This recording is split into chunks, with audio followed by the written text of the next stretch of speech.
Bonjour, je suis Aurélia Coll.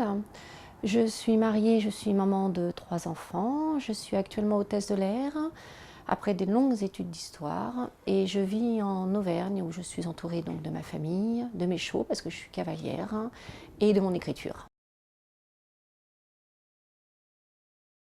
Alors c'est le tome 2 d'une saga. Le tome 1 s'appelait La Grande Transhumance, se déroulait pendant l'année 1868, une partie de l'année 1868. Le tome 2 s'appelle Installation à Rushville. Je reprends exactement là où je m'étais arrêtée dans le premier tome. L'action se déroule donc entre 1868 et 1869. J'ai une dizaine de personnages, dont mon héroïne, Pauline, qui est une jeune femme qui est dresseuse de chevaux, autour duquel l'action se déroule. Elle va interagir avec son environnement, les Amérindiens, ses collègues masculins, les difficultés, les joies. Elle est une femme, ce n'est pas facile. Les recherches que j'ai effectuées, les lectures, mes visites fréquentes dans différentes bibliothèques, parce que de par mes voyages, je peux me rendre dans différentes bibliothèques, médiathèques. Je suis toujours attirée là où il y a des livres de toute façon. Donc je vais généralement dans les rayons amérindiens, ethniques, ouest, sauvages. Aussi les livres d'art sur les paysages. Donc tout ça, cela m'aide à construire mon imaginaire.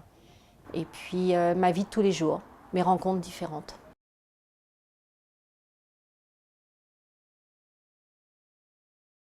J'ai toujours aimé les westerns, j'ai toujours aimé les grands espaces et les chevaux. Un jour, j'ai découvert un film qui s'appelait La Flèche brisée avec James Stewart et Delmer Davis, qui est un des premiers westerns qui prend fait et cause pour les Amérindiens. J'étais curieuse, peut-être de ma point de vue, ma formation historique, donc je suis allée voir, j'ai regardé, j'ai creusé, je me suis aperçue qu'ils aimaient beaucoup leurs chevaux et la relation qu'ils avaient avec. J'ai encore un peu plus creusé, je me suis aperçue que la façon dont ils vivaient, se rapprochant de la nature, me correspondait plus, et depuis, je les ai pu quitter.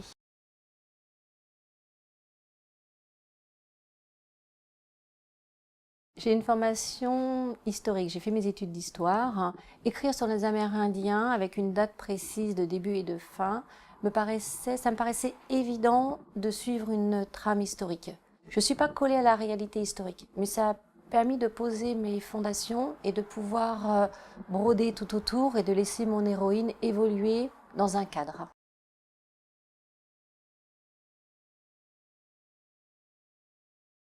Déjà de mon passé, de ma vie passée.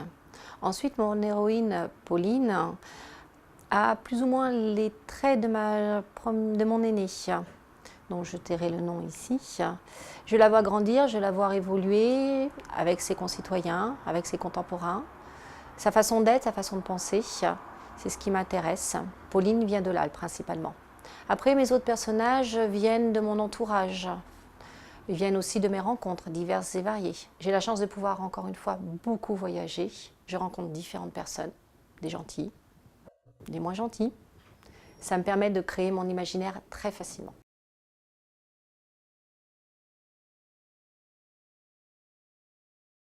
Justement, un monde réservé aux hommes. Donc pour les femmes, il était beaucoup plus difficile d'émerger. La femme était une suiveuse. Elle n'était là que pour réaliser le désir de l'homme, entre guillemets. Mais ces femmes, quand elles sont rentrées dans le monde masculin, elles ont pu prouver leur valeur en étant dresseuses équestres, en travaillant avec les hommes, et elles se sont révélées peut-être même meilleures, parce que peut-être plus délicates.